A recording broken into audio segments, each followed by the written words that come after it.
Hello, Robert here, out on the Gotland coastline. For our business model, it is really important we do everything in a sustainable way as possible. And one question we often ask ourselves is the way we run our business, is it securing that the fish will remain there for another 100 years? No matter if we're still in business, if our guides are still out on the Gotland coastline guiding in 100 years, it's hard to know, but we try to do our best that the trout population or the fish population that we target is going to remain there. One of the things we do here on Gotland to make sure to make as little harm on the population as possible is to do catch and release or selective harvesting of the population. So we don't just take up everything we catch. There is very few studies made on the topic. If catch and release is good, what is good catch and release? Well, that's something we're going to answer in this video, because we got the opportunity to help out with a study on this topic. For the last, 14 months or so, we have had Sam with us on many of our guidings. He's working on the university here on Gotland, and he's made a study on catch and release. It was an honor to be part of that project. It's gonna be fun today to share some of the data in this project. What are the worst hooks that you should avoid using for doing catch and release? And does it make any sense? Does the fish survive? What is more stressful for the fish? What should you keep in mind the most? Does the temperature affect the stress level of the fish? A lot of questions, and we have some very interesting data we're gonna show. I've invited Sam to do some fishing today, and I'm gonna answer a lot of questions directly from him. So that's today's topic. I'll start a little bit back that way to get a feel for the rod and line, and then once I get to this fishier section here, hopefully I don't screw things up too badly. My name is Samuel Blythe, and I'm a PhD student at Uppsala University, based here in Visby at Campus Gotland. And my work is in the broader field of recreational fishing, looking at the human and biological components of this type of interaction that we have with important natural resources that we have around us. Specifically, being based here on Gotland, I do a lot of work with catch and release and the sea trout fishery, part of which has been a survey studying what people are thinking about, why they choose to release or retain a fish, and what they think is important to keep in mind when they're handling a fish that they plan to let go. But that only takes us part way. We need to know what things actually are the most important for the fish that are being released, and to be able to say which people are doing the job the best way they can, or to help give people the information they need to make the right choices to help better take care of the fish that they are planning to release.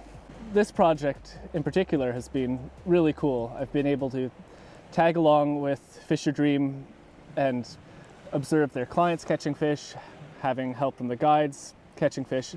And what we've done is, from when the hook first gets into the fish's mouth, starting a timer and timing how long they fight the fish for, then observing how long or how difficult it is to remove the hook, how it is in the mouth or not in the mouth, any injuries the fish has, timing how long it takes for that process to occur, and how long it's in the air, whether that's trying to get the hook out, or if somebody's wanting to take a photo of the fish, how long it's exposed for.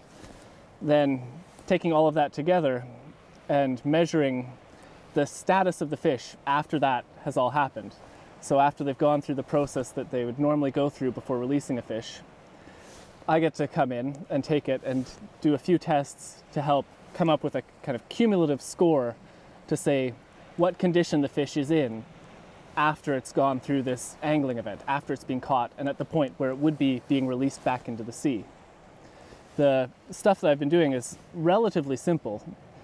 It's combining a series of reflex tests for the fish, which are good indicators of its physical status, And by measuring several reflexes, the presence or absence of them, you can get a bit of a picture as to how the fish is at that point in time. And then combining that with blood samples, looking at glucose and blood lactate, which are indicators of how much aerobic activity the fish has had and how much anaerobic activity and the kind of state of its body's metabolism after that event of being caught. And able to take these together and then compare the status in these blood levels and these reflexes of the fish after it's been caught with, what had happened before. So how much air exposure has it had? What's the water temperature? How big is the fish? And taking this all together, we can come up with a measure of what situations are situations that are causing more or less stress on a fish that's going to be released. Now, I'd like to think that people who are out here fishing maybe have or are willing to place a little bit more value on all of these other components and think about what's actually going on, whether it's the garbage they're picking up off the beach or what they're seeing for changes in algae cover or what species are there for the trout to feed on. That just being in the water like this gives you a much deeper connection to the fishery you're in.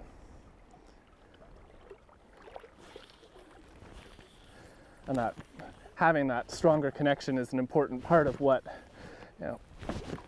drives some of the benefits from having people participate in fishing like this. That if you've got a stronger connection to the resource and to the ecosystem that provides it, you can invest a lot more in trying to protect these fish. Not a trout, but it's a feisty gar. No death spins. Do not tie yourself up, you crazy fish. That's where I expected a fish to be, but not this species. Gar are a pain for catch and release because they tend to not hook themselves in the mouth and potentially injure themselves. You can't net them because that just makes a big mess.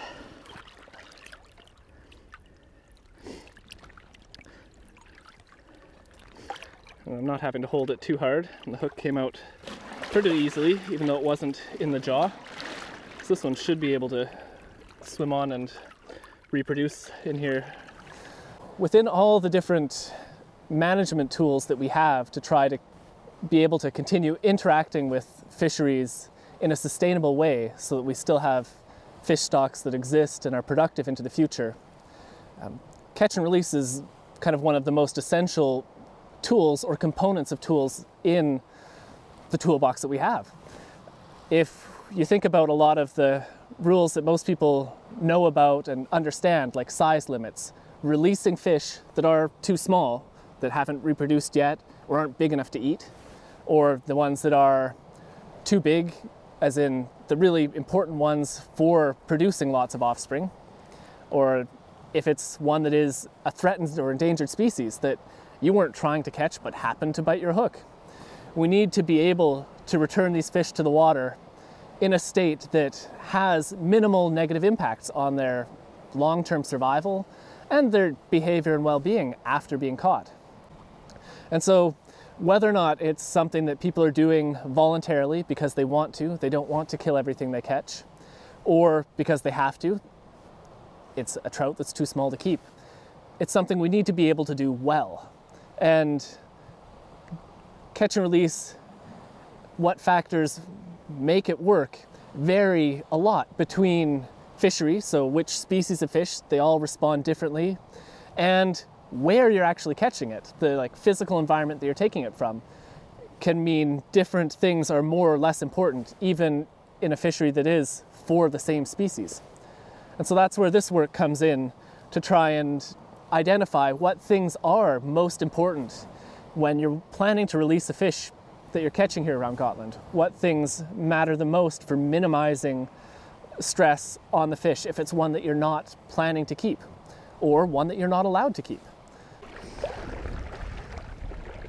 particularly with cold water species like trout and grayling, char. They're quite sensitive to how cold the water is because that's a major factor in how much oxygen it can hold. So with most of the sea trout season here on Gotland, you're fishing when the water temperature is, starting at close to 0 in the middle of winter, but then getting into like 8-9 degrees at the peak of the season when most people are here and trying to catch fish. You're still well below what's usually the kind of threshold for causing extra stress or being too low oxygen for trout and salmon. Looking at the fish we had, over 10 degrees, over 14 degrees, it wasn't that the temperature all alone was the deciding factor, but once you got into those higher temperatures, other factors had more of an impact. So if you are fighting a fish for a long time at a higher temperature, or if it's a fish that has an injury already at that higher temperature, or if it's being handled more, has more air exposure, then it kind of is this compounding effect. So you've got a fishery where things are generally good, or you're not causing too much stress, but where once you get over, in this case, kind of the 10-degree threshold, you've got more things that come together to make things a little bit tougher on the fish. Here on Gotland, it's a trend that's been increasing quite a lot over the last few decades as far as the number of people coming to the island to fish and the percentage of fish that they're catching and releasing. My colleagues did a study a couple of years ago looking at those rates, and some of my work corroborates it, where the release rates on Gotland, it's over 86% of the fish that are caught with a rod and reel, so not in a net, are being released, which is quite high. And that's looking at, overall that many fish being released. In our study, half of the fish, or over half the fish, were over 50 centimeters, which is the minimum size limit. So even if you cut that 86% in half and said half of those fish had to be released anyway, you're still looking at a very high percentage of fish being released that could have been kept. And so with such a high amount of catch and release going on, and it being still a relatively new practice here, where it's not something that's been going on and talked about in the same way for a couple of generations now, it's something where we have some groups of people that are concerned about how it's done, and that's a very important, that's a reasonable view to have, and some people that are doing it and thinking every fish that they let go is going to be perfectly fine because it was still able to swim when they put it back in the water, regardless of what happened to it when it was caught. And so we need to look at what is going on when they're caught and which things can we do to make sure that that person who's thinking that when they see it swim away, it is perfectly fine, that it is going to have as good a chance as possible to survive and grow and reproduce. One of the sets of observations that we were able to make where there's the clearest direct impact on the state of the fish and how it's going to survive release was cases where there were visible injuries to the fish. For some of these, this was where it had been bitten by a seal or a pike, or had lacerations from getting out of a net, or anything like that, where there's a serious injury to the fish. Were cases where there's more likely to be impaired reflexes and higher stress around that angling event. Some of that might have been pre-existing stress in the fish, but in those cases, all of the other factors that influence the fish, again, are compounded and made worse. So on one hand, if you're landing a fish and you can see that it's one that is either one that has spawned, so it's a kelt in really skinny, poor condition, or you can see that it's visibly injured, to make sure that that's a fish that you keep in the water as much as possible, that you're gentle, even more gentle handling it. The fishery here on Gotland is quite unique because of the amount of interaction we have with kelts, the fish that have recently spawned and that are still colored and skinny. But these are, one, unique from a study perspective because there hasn't been a lot of work done looking at fish in catch and release after they've reproduced. It's more fish going into rivers before they spawn. But here, these fish are particularly important from a catch and release perspective. There have been a few studies here that have shown that these are ones that, if they spawn once, they're likely to reproduce again, with tagged fish coming back into the streams several times over the course of their life. And so, you know, proven contributors to the population are ones we want to keep in because they can do it again. But also these are ones that aren't as desirable to keep and to consume because they don't have as much fat. Their muscles are usually weaker and softer, and there's not as much muscle on them. They've put so much energy into eggs and into the act of reproducing. And in my study, we've seen that those fish are also more susceptible to different stress during the angling event, which makes sense because they are in poor physical condition. Gotland and this kind of stretch of the Baltic is well known for producing big sea trout. It's kind of at this like ideal mix of not too cold, like you get further north, and not too salty like you get further south. And so you can have these really great growth rates for sea trout. One of our tagged fish in 6 months grew 20 centimeters, which is phenomenal. That's, you know, going from 47 centimeters to 67. It's much, much heavier after that point in time. It's amazing. And overall, in our study of the fish that I've been able to interact with, test, tag, over half of them are over 50 centimeters, which is a relatively big trout, especially if you compare it to fishing on the west coast of the country or in streams. We've got a lot of fish that are quite long and a lot of fish that are in great condition physically. And this is something that really, you know, attracts people to come and try and catch sea trout because they want to catch these big, powerful fish and to feel, you know, the power of nature at the end of their line. But this is also something that can play into, you know, added stress for the fish, and something we have to think about. That the bigger a fish is, the more likely it is to put up more of a fight and fight longer, and that we want to make sure you have the right, you know, weight or class of fishing gear that you can land the fish in a reasonable amount of time and not wear it out completely. You're still going to feel the power of it, but you know, don't come to the coast with a 4 or 5 weight fly rod and expect to be able to land an 87 centimeter sea trout in a way that's going to be good for the fish and good for your gear. With, you know, a longer fight time, it's another one of those things that can add more compounding factors to stress in the fish. If you can keep the fight to under a minute or under a minute and a half, it limits that compounding effect. But once you get into 2 minutes longer, you're looking at a situation where the fish is going to be building up more lactic acid in its body, and there's going to be more other effects coming in, increasing the amount of time that's going to take to recover from being caught. And if the water's cold and other things that work in its favor can balance that out, that's good. But still, it's another situation where if you know that it's taken you a long time to land the fish, and it is a trophy giant trout, to make sure that you are keeping in mind that it did just go through that workout and you want to keep it in the water and get that picture with it keeping its gills wet, and to take more care not to compound those effects of what's going on for the fish.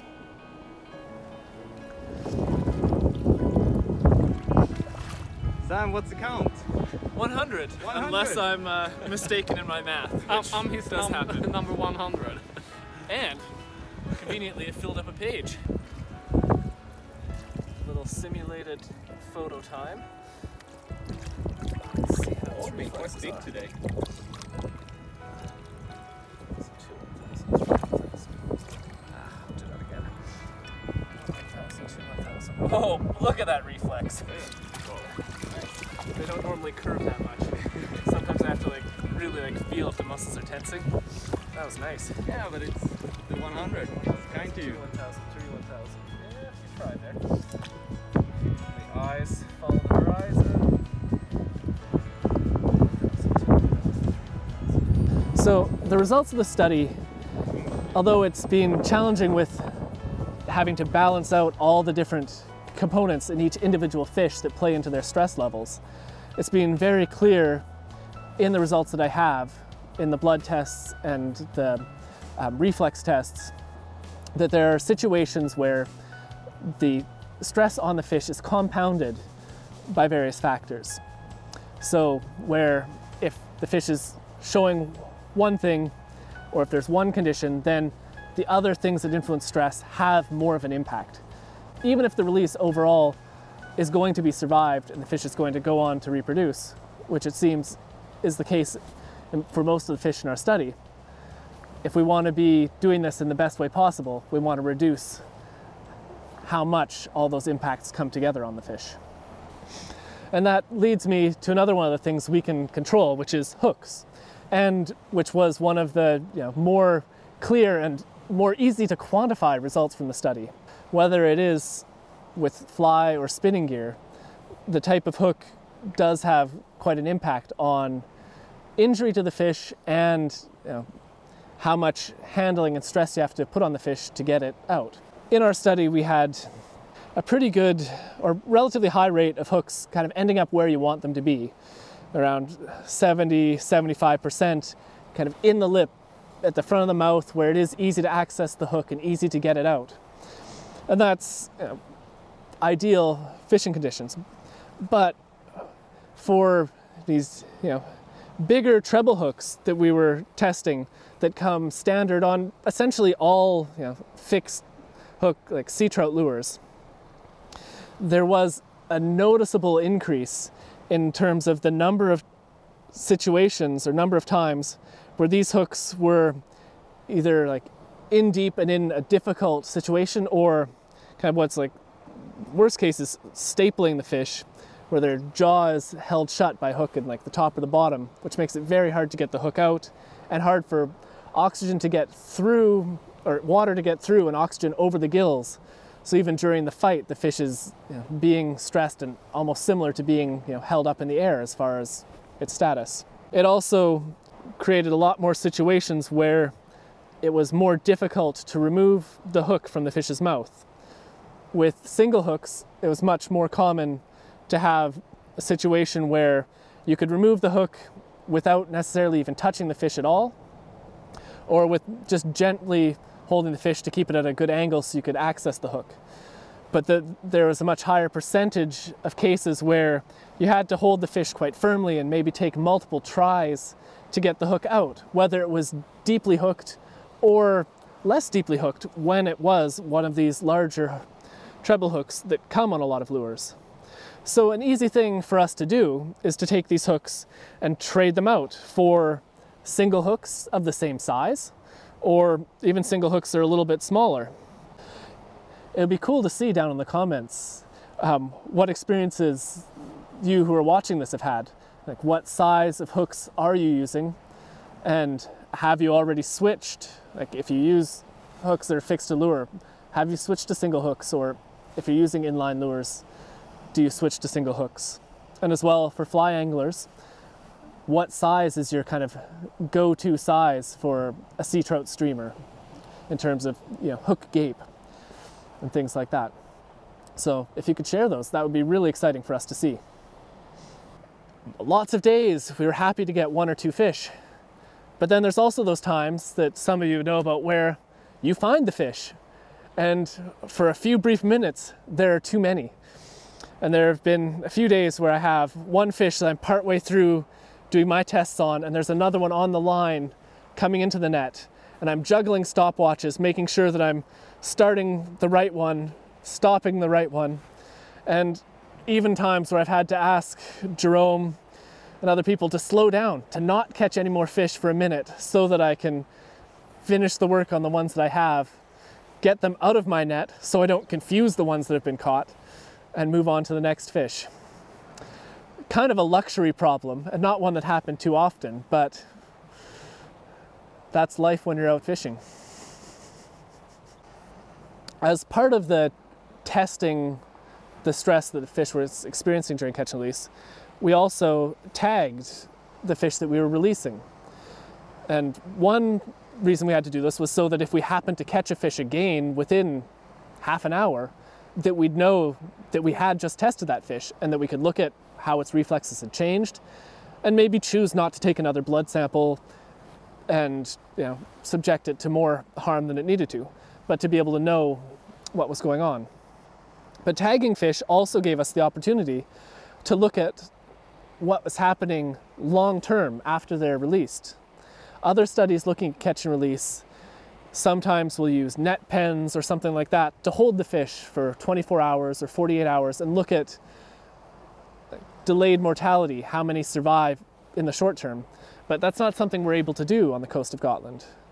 So instead, we were able to have over 150 fish tagged and set out a call to people fishing around Gotland and around the Baltic to let us know if they happen to come across any of these fish and what state the fish was in when they caught it and where they caught it, so we could look at how much it had grown or recovered. And this wasn't something I was expecting to get a lot of a response to, because 150 fish in the entire Baltic Sea isn't that many. But we've had already over or almost 10% recapture rate with fish that are being found or recaptured within 2 days, just 15 kilometers down the coast, which shows that they're feeding again right away, to another fish that swam all the way across the Baltic over 6 months while growing 20 centimeters to be caught in Estonia, which shows how connected these fish are between countries and across the sea. Another one of the recaptures was absolutely amazing because it swam 80 kilometers along the coast of the island over a couple of months into one of the spawning streams where they're monitoring the number of fish coming in to reproduce. And then, after leaving that stream, was caught again back up where it was initially tagged, which is extremely cool to see that these fish are surviving and thriving. And on top of that, of the fish that have been recaptured, that it hasn't all been the ones that were in absolutely pristine condition when they were first caught and were showing the best reflex tests and lowest levels of lactate and glucose in their blood. That there is a mix, and that some of these fish were ones that were not in a perfect state when they were released compared to the absolute best fish that we had.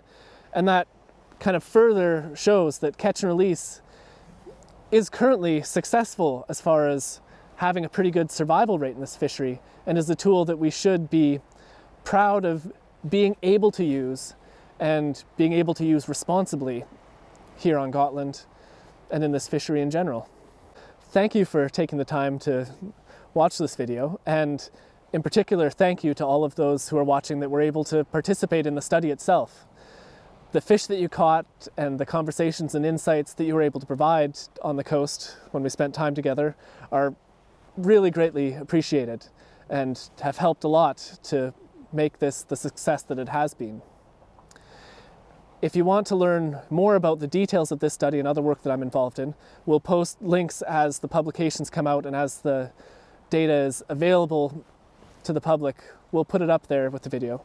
But in the short term, or just in general, if you want to learn more about how you can perform your releases in a way that's better for your fish, or in other fisheries, a great resource is to look at keepfishwet.org, where they've compiled most of the best research on this topic from fisheries around the world and have a lot of easy to follow recommendations that you can apply to this fishery or any to make catch and release as successful a management tool as possible and as good for the fish that we all know and love.